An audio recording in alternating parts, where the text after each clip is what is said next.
So saya nak share dengan anda pandangan saya lah. Kita sebenarnya melihat ekonomi ni dari segi pemerhatian kita, pembacaan kita, dan mungkin kita betul atau salah, it doesn't matter sebenarnya. Sebab after all kita akan go through this process sama-sama. Pada pandangan saya, semalam saya keluar Saya keluar bawa family saya jalan-jalan dekat Plaza Angsana, Johor Bahru. Sebab nak bawa anak-anak saya gunting rambut. Kita pergi dekat salon. Masa kita masuk dekat salon tu tingkat 4 tu, macam biasalah nak masuk semua nak kena tulis nama, nak kena tembak temperature. Atau masa anak-anak saya tengah gunting rambut, so nak tunggu dia orang tu lama, saya cakap kat wife saya pergi jalan-jalan lah. Jalan-jalan dekat sepanjang floor 4 tu. Saya tengok kedai-kedai yang ada dekat situ.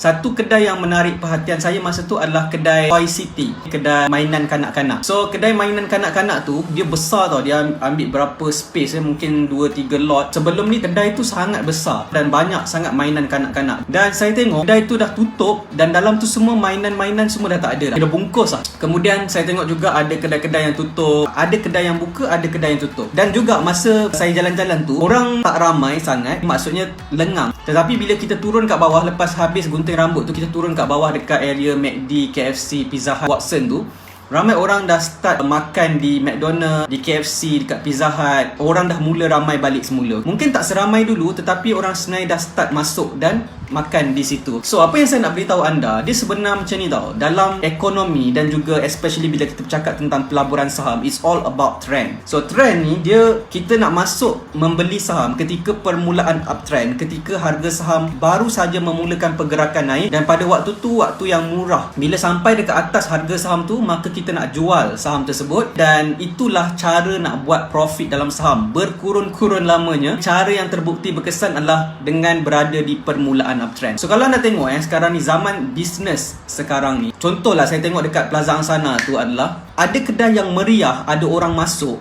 dan membeli, maksudnya membeli makanan, ada yang buat rambut. Tapi ada syarikat ataupun kedai yang tutup, yang orang tak masuk, orang tak ada, customer tak ada. So isunya dekat sini adalah, adakah ekonomi kita bertambah baik ataupun tidak? Jawapannya adalah, pada pandangan saya, yes, ekonomi akan bertambah baik, tetapi dia akan jadi selektif. Bermaksud bukan semua ekonomi akan naik dengan baik, tapi akan ada ekonomi yang akan naik, ada ekonomi yang akan jatuh. Macam tadi ada yang cakap ramai orang kena buang kerja, betul. Itu adalah situasi terkini, iaitu di mana orang kena buang kerja ramai, makin ramai orang kena buang kerja. Tapi dalam masa yang sama, ada industri, ada company yang sedang buat keuntungan daripada situasi itu. Dia jadi imbalance dalam ekonomi semasa. Sebagai seseorang yang terlibat dalam pelaburan saham, saya sentiasa faham bila berlaku imbalance macam ni, akan ada yang naik, akan ada yang turun. So sebagai seorang pelabur dan trader saham yang bijak, yang suka untuk mencari peluang, apa kerja yang kita buat adalah kita nak berada dalam businesses yang sedang bergerak naik ni, yang dalam industri yang sedang nak bergerak naik, dan kita nak berada dalam keadaan ketika baru nak mula naik tersebut. Kita tak nak nanti dah naik, dah booming, baru kita nak masuk dan expect untuk buat profit daripada businesses tersebut. So saham adalah perniagaan di mana kalau kita dapat mengenal pasti permulaan uptrend sesuatu potensi bisnes, maka kita boleh buat duit sebenarnya. Sebab tu saya kata ramai orang tak faham tentang saham. Apakah sebenarnya saham dan macam mana nak buat duit dalam saham? Sebenarnya dalam saham ni anda kena kuasai trend. Anda kena kuasai tentang ke manakah arah trend sesuatu kaunter saham. Ada dalam masa yang sama ada kaunter saham yang menjunam, jatuh, game over.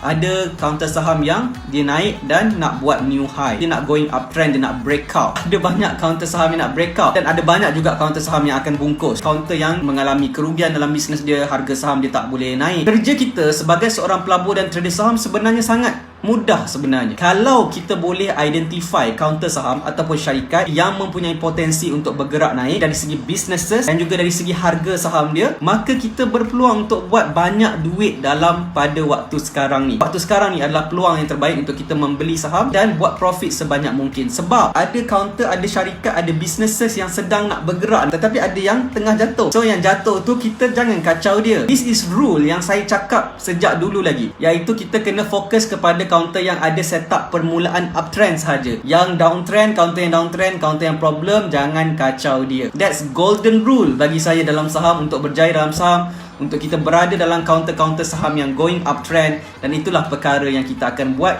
daripada dulu, kini dan selama-lamanya dalam pelaburan saham. Okay? Bila kita bercakap tentang trend, ramai orang masih takut untuk keluar rumah, untuk berbelanja. Okay, orang nak berbelanja, tetapi ramai orang takut, masih lagi takut kalau COVID-19 masih ada. Ramai orang takut kepada suatu benda yang mereka tak nampak. Tetapi bila once dia punya confidence tu meningkat, keyakinan orang ramai meningkat dan ketakutan tu menurun, maka ekonomi akan bergerak dengan lebih pantas lagi. So this is the concept yang sebenarnya kita kena faham. Nak jadi pelabur dan trader saham, kena faham tentang konsep ni. Kita dah melalui satu fasa di mana bila daripada bulan 3 sampai bulan 6 kita mengalami tempoh PKP, dan pada waktu tersebut daripada bulan 3 sampai bulan 6 sekarang ni nak masuk bulan 7, ramai orang kata, oh teruk lah, sekarang kita nak masuk dalam tempoh PKP, semua akan jadi teruk sebab kena duduk kat rumah, tak boleh buat apa-apa. Lepas tu nak masuk bulan Ramadan pula, nak masuk bulan raya, semua orang kata things are going to be difficult for everyone. Tetapi notice tak, kita dah melalui pun tempoh permulaan PKP, tapi kita tengok tak, semua orang tetap hidup macam biasa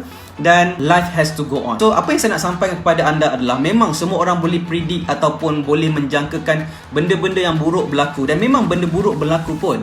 Tetapi masalah dengan manusia ni adalah mereka akan mencari jalan macam mana nak adapt dan macam mana nak survive. Itu adalah ciri-ciri manusia. Mereka takkan, ada problem, dia orang akan duduk je dalam problem tu sampai bila-bila. Seteruk-teruk mana manusia pun, dia akan cari jalan untuk keluar daripada masalah tersebut. Sama ada mereka keluar daripada masalah tersebut dengan cara yang baik ataupun cara yang buruk. Tapi manusia adalah sifat dia akan adapt dalam situasi-situasi yang mencabar. Kalau kita nak buat bisnes, kita kena buat kajian dulu, kajian potensi. Sama juga kalau kita nak bisnes ni, kalau kita nak saham ni, kita nak buat saham, kita kena juga mengkaji tentang potensi. So kalau kita nak buat bisnes, kita nak kaji potensi tentang market, susah. Tapi kalau dalam pelaburan saham, kita boleh kaji potensi tersebut menggunakan ilmu saham kita, iaitu fundamental analysis dan juga technical analysis. So ilmu-ilmu ni lah yang akan membantu kita untuk grow lagi dalam pasaran saham, dan pastinya inilah yang membolehkan kita boleh survive dalam aktiviti pelaburan dan trade saham kita. Okay, so saya nak beritahu anda, ada banyak kaunter saham yang nak naik pada waktu sekarang. Ada juga kaunter saham yang akan jatuh semula dan meninggal. That's why kita perlukan ilmu saham untuk bertindak. Kalau kita follow sahaja buy call ataupun pandangan orang lain semata-mata, maka susah untuk kita survive dalam pasaran saham, sebab kita mungkin tersalah, kita mungkin tertipu dengan pembelian saham kita ikut rasa-rasa. So kita kena plan perancangan kita dengan sangat-sangat baik. Okay.